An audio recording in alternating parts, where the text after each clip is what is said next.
So today's lesson, this chapter is going to be about triangles. This particular lesson is about the angles of triangles. I think a lot of it's review. We want to make sure that you've got the knowledge, the basis that you need in order to do well on it.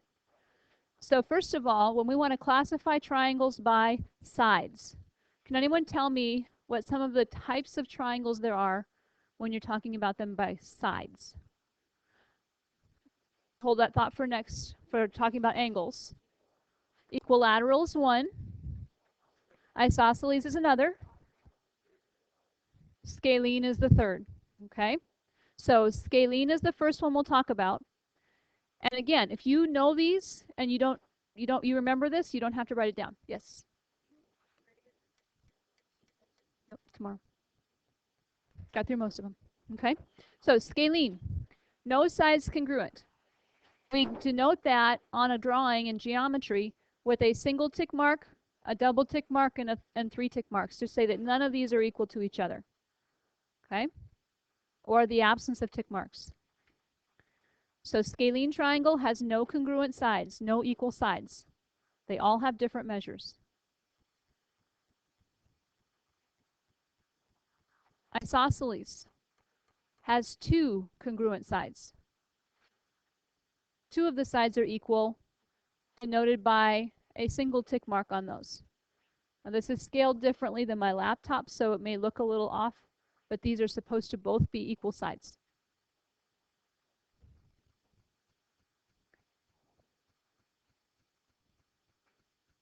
The third type was equilateral. Equilateral is as it sounds. It has equal sides, 3 equal sides.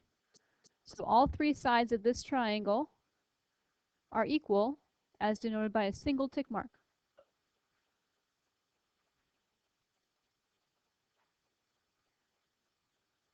So that's how we can name or classify triangles by sides.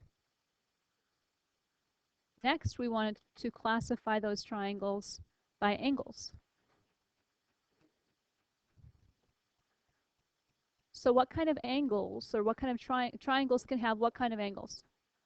Acute, okay? If all 3 angles are acute, we have an acute triangle. I'm sorry.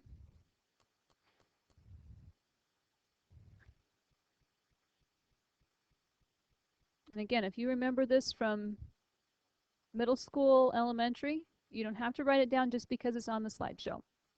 Okay? But if you need to refresh your memory, it was foggy, you didn't remember this, you couldn't immediately come up with these words, then you should write it down. Okay?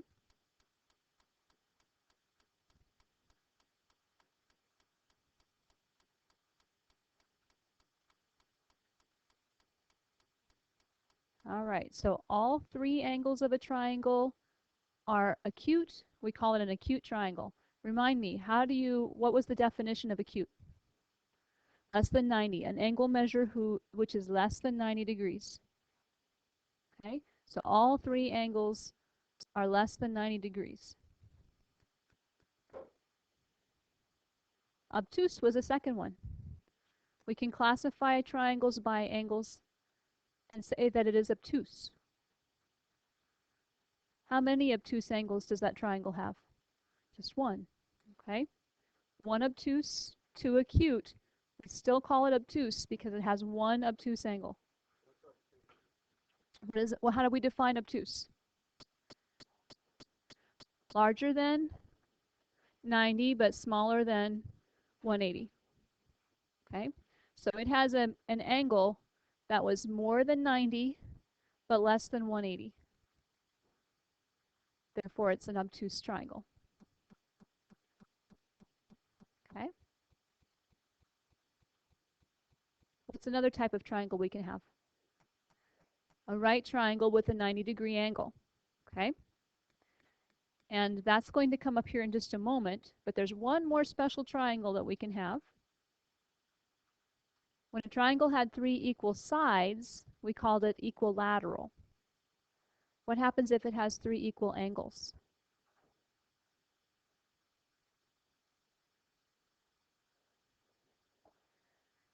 It will be equilateral because by being equilateral, it forces it to have 3 equal angles. But does anybody know the name for 3 equal angles? They will be acute. In fact, they will all be 60 degrees. Equilateral,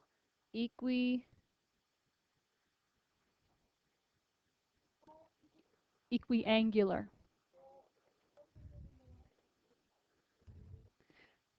If a triangle, and I need to change this drawing, but if a triangle has 3 equal sides, it forces it to have 3 equal angles. And so it will be equiangular and equilateral both. It will be the same thing, right? But what they want to distinguish is when you say that a triangle has 3 equal sides, call it equilateral. If you say a triangle has 3 equal angles, call it equiangular. And it's going to force it to be the same. Okay. To show that this has 3 congruent angles, I should have angle marks here. They're not easy to create in PowerPoint. That's why they're missing. Okay.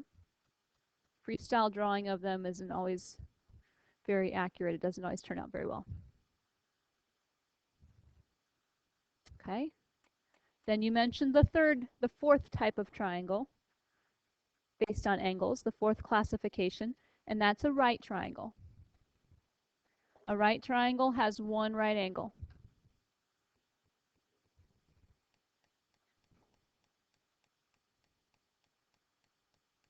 Okay.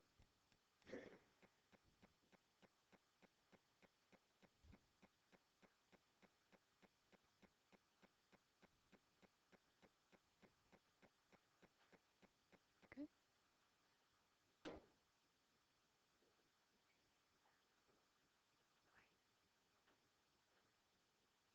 Okay. There will be 1 question on your homework like this. So if you want a piece of graph paper to do this example, you can. If you want to sketch it on your paper, that's okay as well. What I want you to do is sketch this triangle and make sure that you have the points written down. Does anybody want to graph it on graph paper, or are you okay on your paper? Okay.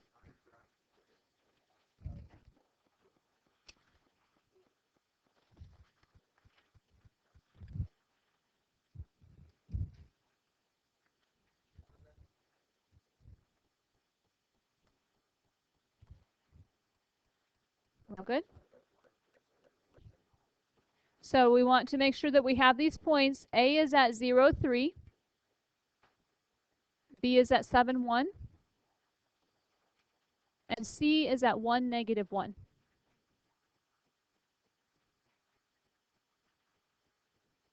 So graph point A at 0, 3. Graph point B at 7, 1. And put point C at 1, negative 1.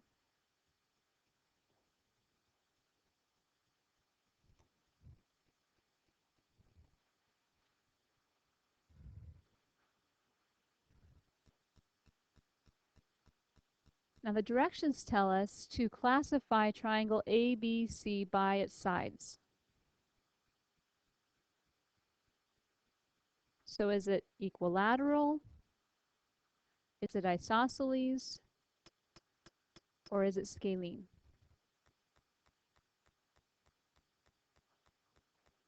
Then they want to know if it's a right triangle or not. So we have to find the distance between each point. Very good. That's why there's only 1 problem like this on your homework. Correct? On the second question, okay? Whether it's a right triangle or not, okay? So we've got to use a couple formulas here, okay? A formula and a theorem. What's the formula that we want to use in order to find out what those links are? The distance formula, okay? The distance formula will help us find the distance between A and B, and the distance between B and C, and the distance between A and C. And it's going to come up over and over and over again, so you want to make sure you have it memorized. How do we find the distance formula, or what's the distance formula? Square root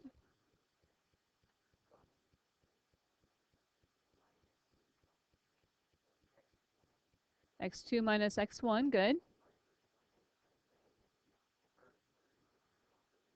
Right? It's plus. Good. Okay, so we take our second x minus our first x, square it. Our second y minus our first y, square it. Add those up and take the square root. Okay, so we have to decide which one we want to be our first x and our second x. So if we're finding the distance between a and b, if this is my first x and my first y, this would be my second x and my second y.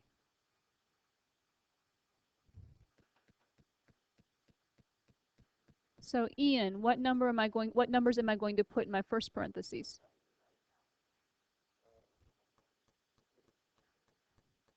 If I'm doing x2 minus x1. Good. Minus 0, right? Okay, what's going in my second parentheses?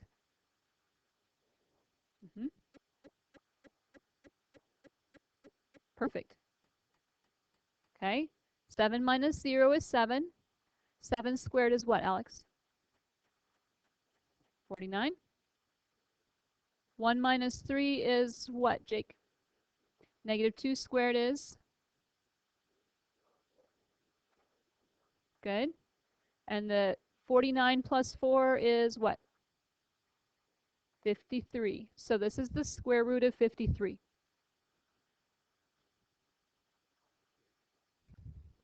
Okay. We have to do it again. Okay. The distance between B and C. Okay. B and C. If this is my x2, y2, we can let this be x sub 1, y sub 1. Okay, or x sub 3, y sub 3 if you want to adjust it accordingly. Okay. But the big important thing is that we're subtracting our x's from our x's and our y's from our y's. That we're not taking x minus y in an individual coordinate. So Braxton, what are we going to get for our first parentheses? Yep, between B and C. Perfect.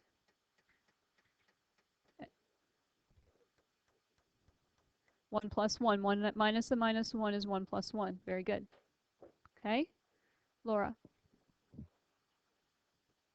Nope. Does not matter if we choose to take the coordinates from C minus B or the coordinates from B minus C, as long as we're subtracting x's from x's and y's from y's. Okay. And the nice thing about that is it's because we are squaring it. So if we got a positive 1 versus a negative 1, they're going to be squared. You get 1 either way. Okay, so 7 minus 1 is what, Maddie? And 6 squared is?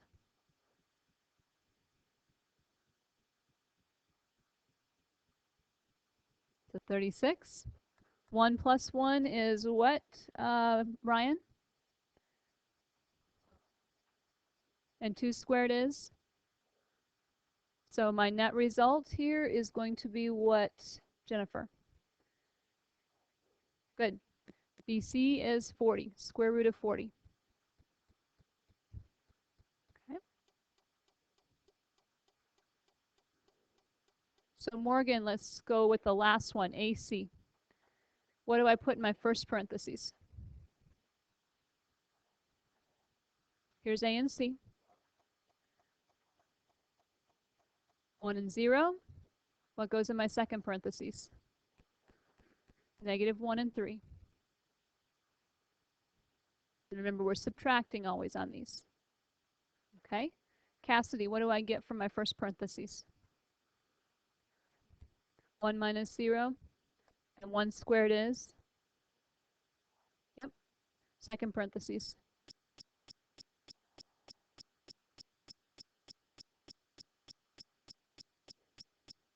They're both negatives, so add them up.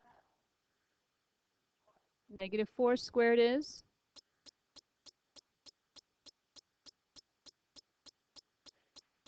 If I take -4 and square it, I get what? Good. So my final result is what, Derek? Good.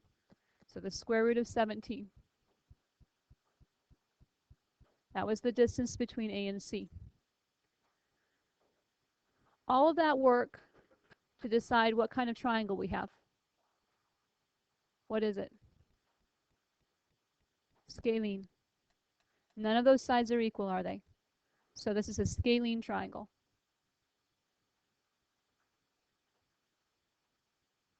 Okay. Then Laura was already on to the next side of this because we have to decide whether it's a right triangle or not. So how would we figure out if that's right? A squared plus B squared equals C squared. Okay. The caveat here, the thing to beware of, is the largest side has to be your C squared if it's going to be a right triangle.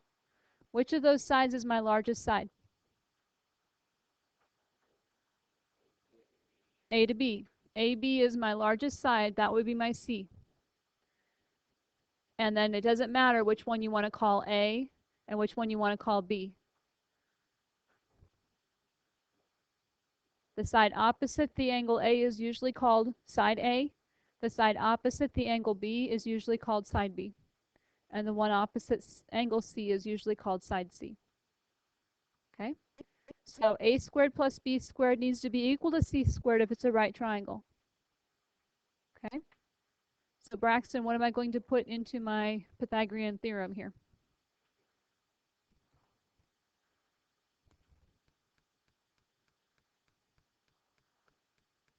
Give you a tough one. What's A? Square root of 40, right? Because when we worked this out, I didn't write it down. Okay? Square root of 40. We're squaring it, right? Okay? What goes in B's spot? Square root of 17. And we're going to see if this is equal to square root of 53 squared. Okay? When I square a square root, what happens? The square root disappears, right? They are inverses of each other. So squaring the square root of 40 gets me 40. Squaring the square root of 17 gets me 17. And squaring the square root of 53 gets me. So, is it a right triangle? No, because 40 and 17 does not equal 53. So not a right triangle.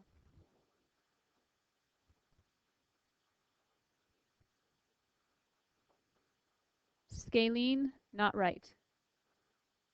Okay.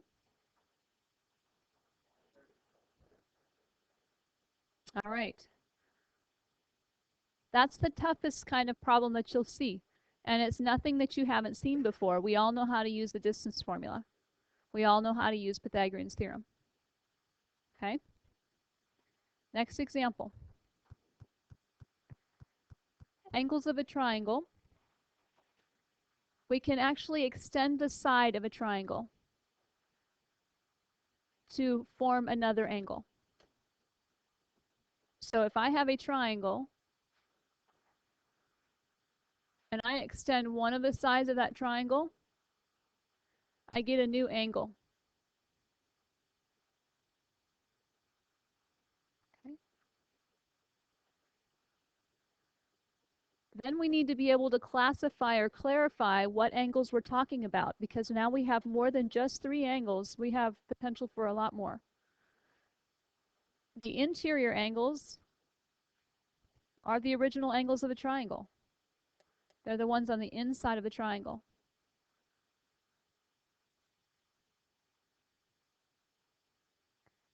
the exterior angles are the angles that form linear pairs with those interior angles. So if this is angle 1 and angle 4 form a linear pair. Remind me, what does it mean if they form a linear pair? Add up to 180. They form a straight angle.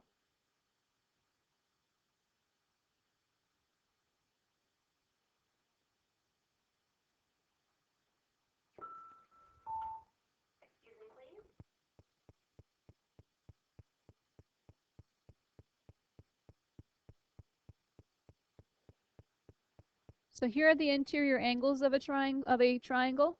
They're denoted in red. Exterior angles are outside of the triangle, formed when we extend those angles, those sides. Okay? This is something you probably already know. Need to go back? I'm sorry.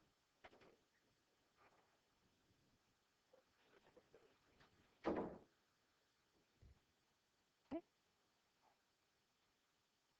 So this is something you probably already know and remember.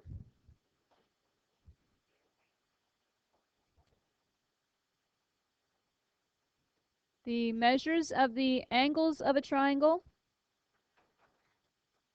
add up to 180 degrees. Okay. So the measure of angle A plus the measure of angle B plus the measure of angle C equals 180. No surprise there, right? Everybody knew that?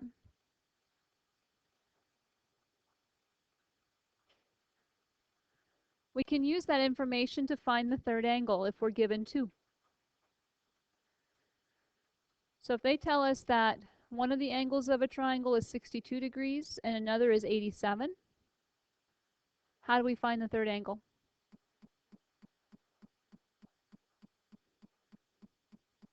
Subtract them from 180. So I can take 180 minus the 87, get a result. 93, not 92. And when I have that, I can take away the 62 and get a result. Or I could have added them up and then subtracted them from 180 degrees. Okay? On easy problems like this, on a test or quiz, just tell me what you're putting into your calculator. Don't just give me an answer, tell me what you did. Okay? You don't have to do the addition and carrying and everything on your paper, but tell me that you're taking 187 plus 62 and 180 minus. Okay? Yep.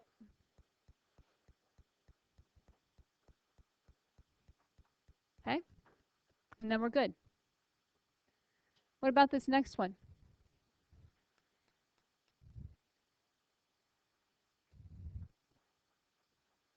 How could we find our third angle? Got a right angle, 90 degrees.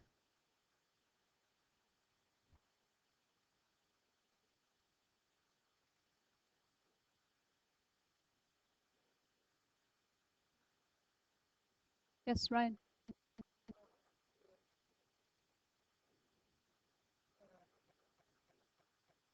Almost. 2x plus 21 doesn't equal 90, but 2x plus 21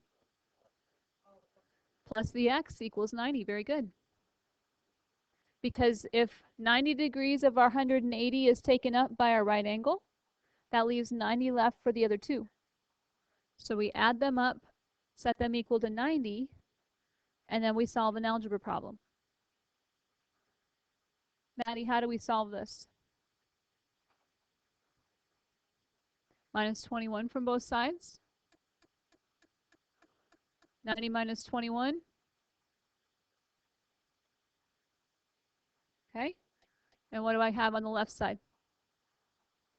3x, because we have to combine like terms, don't we? Okay. So Braxton, what will I get? What's x going to be equal to?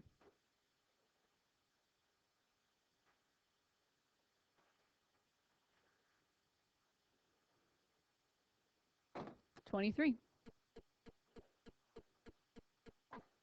X equals 23. Okay. A corollary is something that's very easy to prove based on a given theorem. Our given theorem is the sum of the measures of the angles of a triangle is 180. It makes sense then that the acute angles of a right triangle have to add up to 90. Because the right angle takes 90 away, that leaves 90 left for the other two.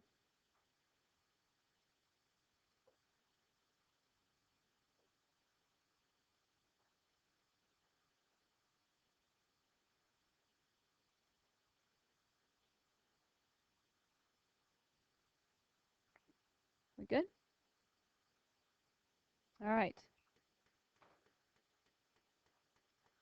Talked about that adding of extending our line segment, making an exterior angle. Okay, we have one more theorem. That's our exterior angle.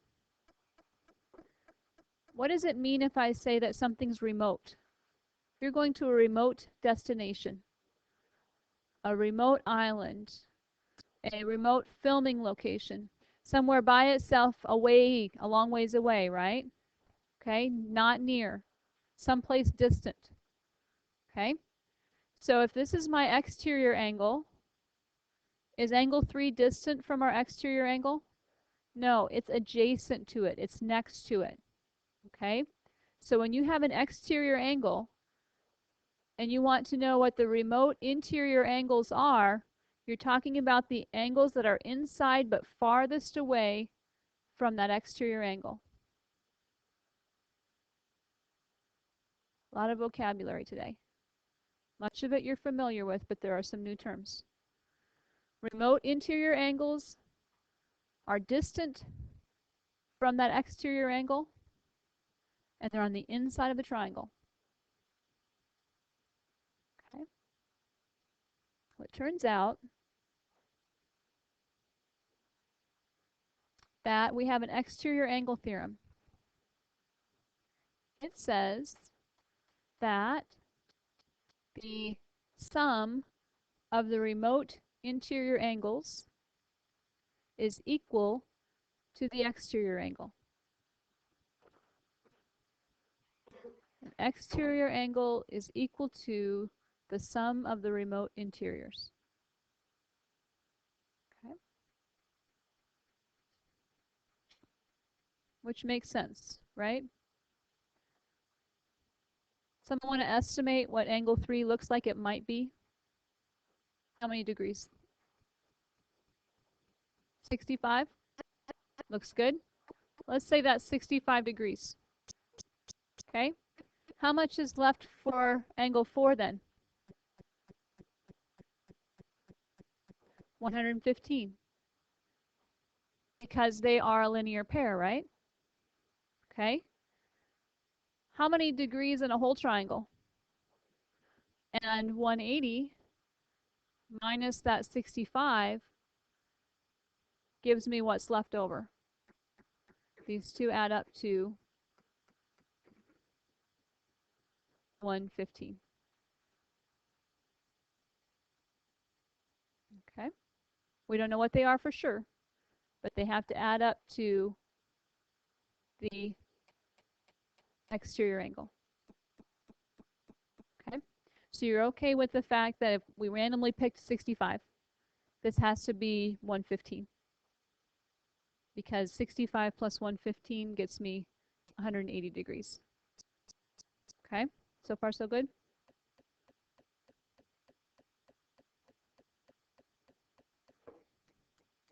You okay? Okay. And that means that since this is 65 and they all have to add up to 180, then these two have to add up to the same as the remote, as the exterior angle.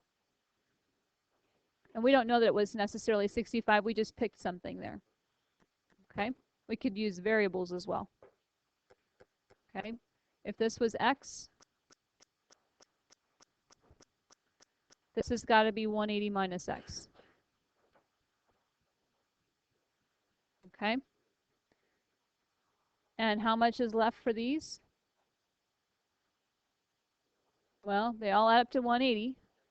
So these two have to be 180 minus x collectively. Their sum has to be 180 minus x. Okay? All right.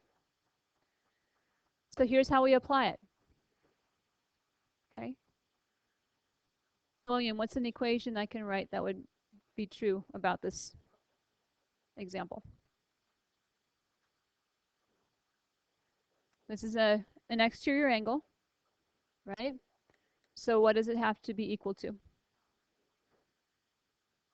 The linear pair is a 180, right? So if this is 123, what do we know about these two?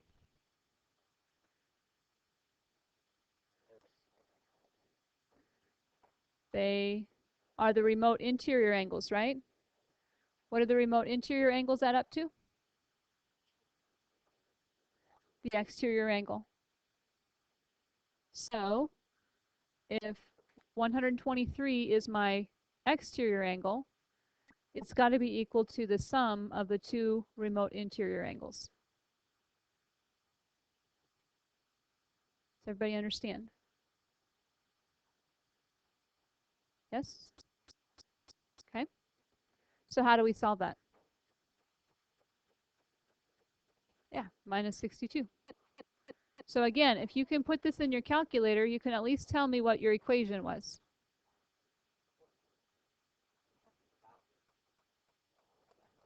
Okay? One last example. What would we do with this one?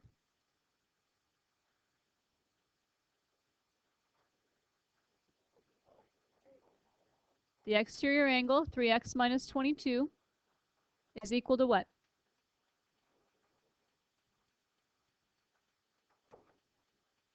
Exterior angle is equal to what?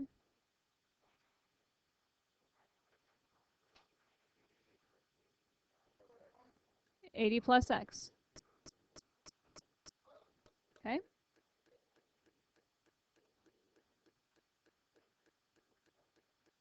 How do we solve them? Minus x plus 22. Once you get the equation set up, you can do the algebra. The hardest part is setting it up.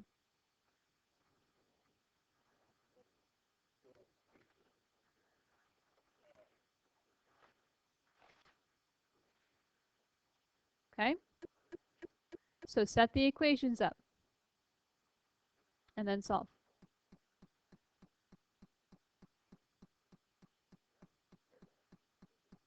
Okay? There's your assignment.